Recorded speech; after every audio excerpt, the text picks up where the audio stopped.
Sir? এটা দরকারটা কি তাহলে? ভাই উনি হলো এই আসনের হলো এমপি ক্যান্ডিডেট, ঠিক আছে? কোন দলের স্যার?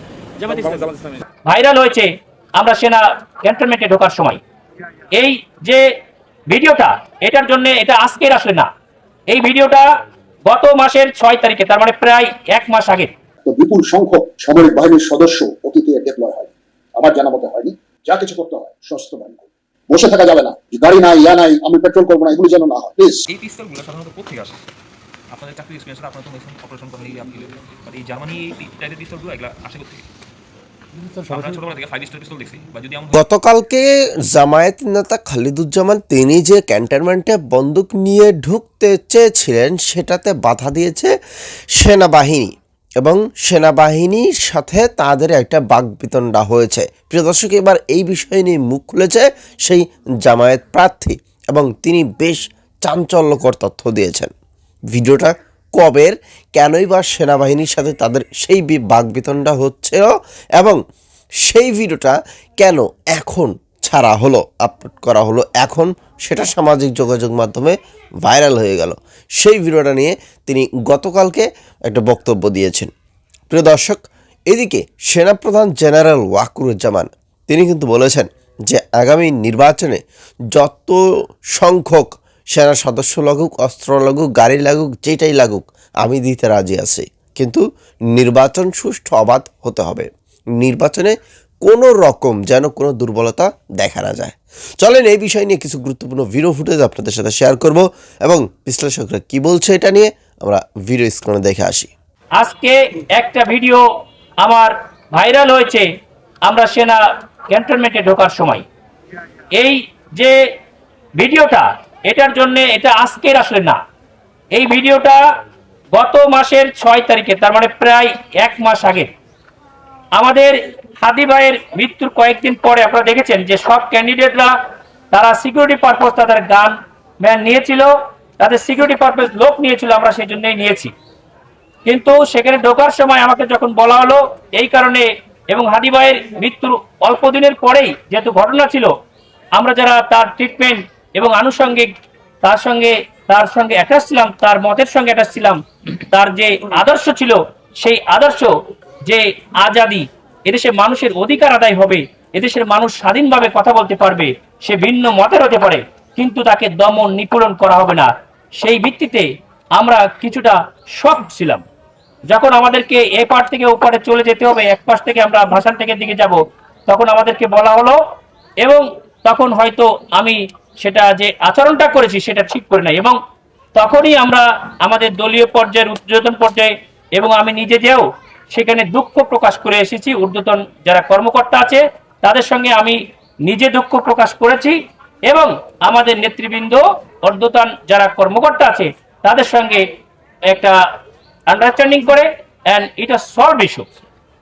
এই ইস্যুটা রাজনৈতিকভাবে আপনারা কিছুদিন আগে দেখেছেন যে বিএমডিসি সার্টিফিকেট নিয়েও আমার একটা ডাক্তার না ভুয়া ডাক্তার, একটা জনতার যে স্রোত, জনমানুষ আমাদের দিকে যে ঝুঁকে আসছে, এটা থেকে বিচ্ছিন্ন করার জন্য এরকম একটা রিউমার ছড়ায় দেওয়া হয়েছিল।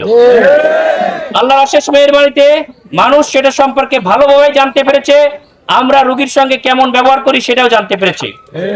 আমরা মানুষের সঙ্গে, আমি জোর গলায় বলেছি যে কোনো দিন আমার নিজের স্বার্থের ব্যাপারে কোনো সময়ের জন্য কোনো মানুষের সঙ্গে আমি খারাপ ব্যবহার করি নাই। কিন্তু সেই সময়টা আমাদের হৃদয় ক্ষত ছিল যে আমরা আমাদের অধিকারটুকু পাচ্ছি না।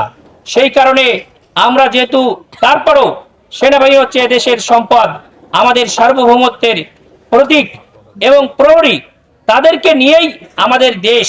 সুতরাং সেখানে আমার কথাগুলো দেখছেন যে আমি বলেছি যে এটাই আমাদের সম্পদ, এই সম্পদ বিশ্বের মুখ উজ্জ্বল করেছে। এটা সম্পর্কে কিছু গুটি কয়েক ব্যক্তির জন্য হয়তো আমরা প্রশ্নবিদ্ধ হয়ে যাচ্ছি কিনা, এটাই ছিল আমাদের তাদের প্রতি কথা। কিন্তু সেই কথাটা একটু জোরে হয়ে গেছে। যারা আমার কথা দ্বারা কষ্ট পেয়েছে, আমার দলীয় কর্মীরাও যারা কষ্ট পেয়েছে, আমি তখন কমপ্লিটলি ওয়ার্কেবল আছে। এই পিস্তল ইয়াতে আসলো কোথেকে? অফিসার আছে এসআই সাহেব, থানার এসআই সাহেব কেউ আছেন? এসআই সাহেব, এই পিস্তলগুলো সাধারণত কোথেকে আসে? আপনাদের চাকরির এক্সপিরিয়েন্সটা আপনারা তো মেশিন অপারেশন করেন এই আপকিল, বাট এই জার্মানি এই টাইপের পিস্তলগুলো এগুলা আসে কোথেকে? আমরা ছোটবেলা থেকে 5 স্টার পিস্তল দেখছি, বা যদি এমন হইতো যে থানা থেকে লুটকিত অস্ত্র তাইলেও মানতাম, বাট এই ধরনের জিনিস বর্ডার ক্রসের মধ্যে আসার কথা কিন্তু স্যার কোকো ও শিয়া বাটারের ইউনিক কম্বিনেশনে তৈরি Natura expert care body lotion স্কিনের ড্যামেজ হিল করে, ত্বক রাখে সফট ও ময়েশ্চারাইজড। লুকিয়ে আর কতদিন, বাই বাই ড্যামেজ স্কিন। যেহেতু জার্মানি অন্য সরাসরি আসবে মানে না কিন্তু। যেটা পুলিশ ফরেনসিক করছিল ইয়ার মধ্যে ওটা ছিল AP.32 ammunition, same pattern ammunition, same pattern ammunition, same pattern জিনিস, সেম ম্যাগাজিন। এবং এই যে অস্ত্রটা আছে, অস্ত্রটা এমন না যে অস্ত্রটা কিন্তু পরিত্যক্ত, অস্ত্রটা কমপ্লিটলি ওয়ার্কেবল অস্ত্র, কমপ্লিটলি ওয়ার্কেবল অস্ত্র। তো এই জিনিসগুলো খুব ভয়ঙ্কর জিনিস। চোরাগব্দা হামলা কেউ করে গেলে এটা ঠেকানোর কোনো কায়দা নেই। আমি ফার্স্টে ভাবছিলাম যে হয়তো ইনিশিয়ালি এটা হয়তো লুটকিত অস্ত্র হবে, বা ছোটোবেলা থেকে আমি দেখলাম যে 5 স্টার থাকতো না সন্তোষে বলে, তখন দেখলাম যে এটার সাথে এটার কোনো ইয়াই নেই। এবং যখন আরও সার্চ করলাম তখন দেখলাম যে এটার মেইন হচ্ছে অর্টিগেসা 7.6265 × 17 mm একটা পিস্তল। স্ট্রেঞ্জ জিনিসটা, কারণ আপনারা তো মনে করেন বছরকে বছর এগুলো নিয়ে ডিল করতে বর্ডার ক্রসিং আসবে 7.62 ইউজ করা হয়। না এটা তো ঠিক আছে, ওইগুলা বর্ডার ক্রসিংয়ে আসবে, এগুলো সরাসরি জার্মানি থেকে সুযোগ নেই ওরাই করতে। এই জিনিসটা বললাম যে এখানটা তেলুগু কলোনি দেখেন জিনিস, একটা কলোনির অংশ ডিজিএফআইয়ের মাধ্যমে এবং রাষ্ট্রযন্ত্র সবাই না একটা অংশ জামাতের বিজয়কে ছিনিয়ে নিয়েছে এবং ভারত তাতে সহযোগিতা করেছে। আমরা সুস্পষ্টভাবে তার আলামত দেখতে পাচ্ছি। এজন্য এটা জরুরি সতর্কবার্তা। আমরা বিশ্বাস করতে চাই, যেহেতু আগেভাগে এগুলো ডিসক্লোজ হচ্ছে, আমরা জানতে পারছি জামাত আরো বেশি সতর্ক হবে। অতএব এইসব ষড়যন্ত্র ভেস্তে যাবে। আপনারা অলরেডি জেনেছেন যে বঙ্গভবন থেকে, বঙ্গভবনের ইমেইল ব্যবহার করে, তাও বঙ্গভবনের আইটি সেক্টরে যিনি কাজ করেন তার ইমেইল ব্যবহার করে জামাতের আমিরের টুইটার অ্যাকাউন্ট হ্যাক করে জামাতকে বিতর্কিত করার একটা মহা ষড়যন্ত্র করা হয়েছে। যদিও জামাতের তৎপরতার কারণে, জামাতের সজাগ দৃষ্টির কারণে বঙ্গভবনের সেই ষড়যন্ত্র ব্যর্থ হয়েছে। এটা কি বঙ্গভবন করেছে? না, এখানে বঙ্গভবনকে ব্যবহার করা হয়েছে। আমি আগেই বলেছি শুরুতেই, জামাতের আমিরের এক্স অ্যাকাউন্টের বিরুদ্ধে, এক্স হ্যান্ডেলের বিরুদ্ধে যে ষড়যন্ত্র, হ্যাকিং এর যে ঘটনা, এটার মাস্টারমাইন্ড তারেক জিয়া হিমসেলফ। এবং এখানে তারেক জিয়াকে সহযোগিতা করছে ভারতের আইটি এক্সপার্টরা। এবং যেহেতু খুব সহজেই অনুমেয় যে বর্তমান বঙ্গভবন ভারতপন্থীদের দখলে, চুপ্পু আছে। এই চুপ্পুকে, এই চুপ্পুর রক্ত আওয়ামী লীগ। এই চুপ্পুর মতো একজন থার্ড ক্লাস ইতরকে শেখ হাসিনা কেন রাষ্ট্রপতি বানিয়েছে? কারণ এই চুপ্পু একজন পাচাটা এবং ট্রাস্টেড এন্ড ট্রাস্টেড ভারতের দালাল বলেই চুপ্পুকে রাষ্ট্রপতি বানিয়েছে হাসিনা, এবং ভারত গ্রিন সিগন্যাল দিয়েছে। নইলে চুপ্পুকে তো আমরা চিনতাম না, একে তো রাষ্ট্রপতি বানানোর কথা না। সে চুপ্পুকে বিএনপি বহাল তবিয়তে রেখে দিয়েছে, বিএনপির কারণে চুপ্পুকে সরানো যায়নি। অতএব এই যে চুপ্পুর রক্তে ভারতের দালালি, সেই চুপ্পু ভারতের পক্ষে তো কাজ করবে না। যার অংশ হিসাবে চুপ্পুর দপ্তর থেকে, বঙ্গভবন থেকে আমিরের জামাতের এক্স অ্যাকাউন্ট হ্যাক করতে সহযোগিতা করা হয়েছে। এখন রাষ্ট্রযন্ত্র যদি এভাবে জামাতের বিরুদ্ধে লাগে, এটা ডেফিনেটলি জনগণের যে প্রত্যাশা একটি free, fair and credible election, তার কথা একটা বড় বাধা। তবে আমি যে কথা বলি সেই কথা আবার একটু স্মরণ করে দিতে চাই। নতুন বাংলাদেশে বাস্তবতা হচ্ছে একটি সুষ্ঠু নির্বাচন। কোনো কারচুপি নির্বাচনের মাধ্যমে, কোনো ষড়যন্ত্রের মাধ্যমে, কোনো কেন্দ্র দখলের মাধ্যমে বাংলাদেশে কোনো ক্ষমতা হস্তান্তর হবে না। তবে এটা ওরাও জানে, যার ফলে কেন্দ্র দখল এই টিভির কারচুপি হয়তো বা কম করতে পারে, কিন্তু সূক্ষ্ম কারচুপি, যেটা সাদা চোখে দেখা যাবে না, এই ধরনের একটা চেষ্টা আছে, যার আলামত আমরা দেখতে পাচ্ছি। এখন আমরা বিশ্বাস করি যে এই ষড়যন্ত্র ব্যর্থ করে জামাত ক্ষমতা আসবে। ডাকসুতে এরকম অনেক ষড়যন্ত্র হয়েছিল, ডাকসুতে ছাত্রদল ভোট চুরির চেষ্টা করেছিল, কিন্তু পারেনি শিবিরের তৎপরতার কারণে। তো জামাতের তৎপরতার কারণে পারবে না। জামাতের একটা প্রতিনিধি দল বঙ্গভবনে যাওয়ার সিদ্ধান্ত নিয়েছে। যে কিভাবে কি হয়েছে এটা জবাবদিহি করতে হবে, এটা বের করতে হবে। কিন্তু আমরা দেখতে পাচ্ছি নির্বাচন কমিশন এরা কোনো ব্যবস্থা নিচ্ছে না। বিশেষ করে অতি সূক্ষ্মভাবে নির্বাচন কমিশন বিএনপির প্রতি পক্ষপাত করছে। বিএনপির লোকজন সুস্পষ্টভাবে সন্ত্রাস করছে। এটার ফ্যাক্ট বেসড প্রমাণ নির্বাচন কমিশনে জাতীয়ভাবে জামাত সিসির কাছে দিয়ে এসেছে, এবং লোকাল পর্যায়ে ইউএনওর কাছে, ডিসির কাছে, ওসির কাছে জামাত বিএনপির যে সুনির্দিষ্ট সন্ত্রাস এগুলো দিয়ে আসছে, কিন্তু কোনো ব্যবস্থা নিচ্ছে না।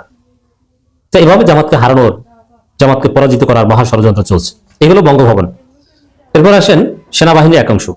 বঙ্গভবন ষড়যন্ত্রের সাথে, বঙ্গভবন কাণ্ডের সাথে ডিজিএফআই জড়িত, আর সেনাবাহিনীর একাংশের লোকজনেই ডিজিএফআই চালায়। দেখেন, প্রথমে বলে নিই, সেনাবাহিনী বাংলাদেশের গর্ব, সেনাবাহিনী বাংলাদেশের সম্পদ।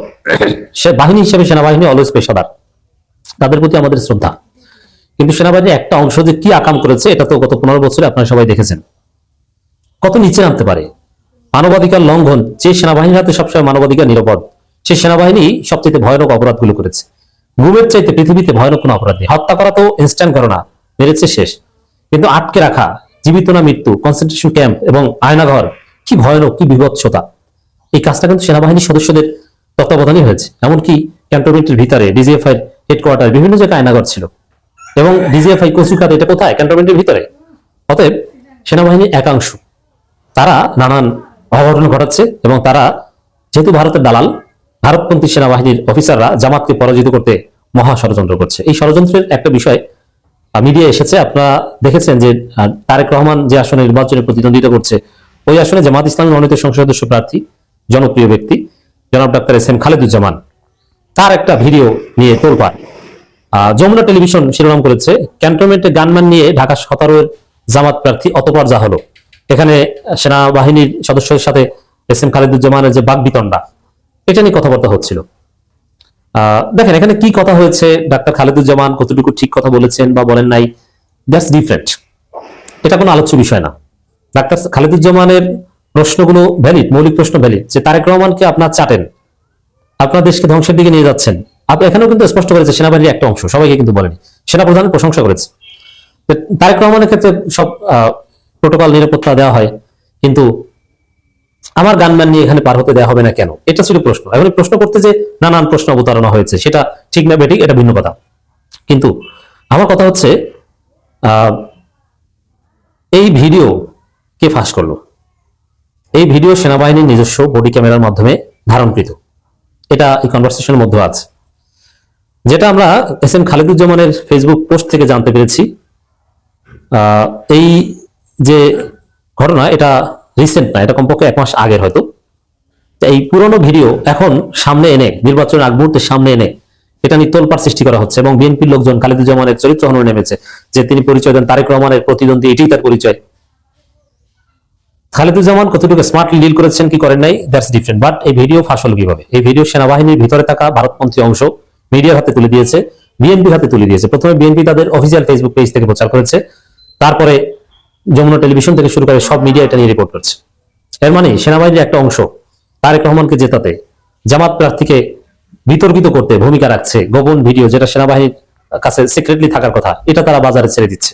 এর মানে সেনাবাহিনী ভারতপন্থী। 2026 সংসদ নির্বাচন, এই নির্বাচনকে কেন্দ্র করে অনেকেই অনেক ধরনের মন্তব্য করছে।